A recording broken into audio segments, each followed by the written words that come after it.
बिस्मिल्लाहिर्रहमानिर्रहीम। दोस्तों अस्सलाम वालेकुम। दोस्तों अज एक गल करन लगा मैं तुहाडे नाल।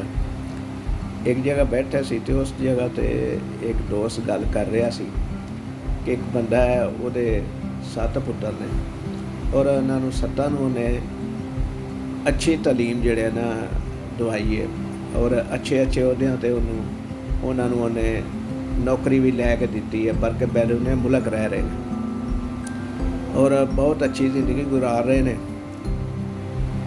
लेकिन बाप ने एक गल की है, वो गल ये की है कि मेरी सारी औलाद कामयाब है और अच्छी, लेकिन मेरे वास्ते किसी को भी टाइम नहीं है।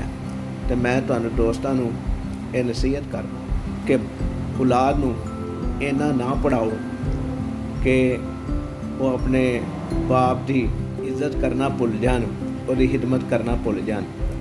थोड़ी तालीम, बल्कि तालीम दिओ ही ना, सिर्फ तरबियत करो।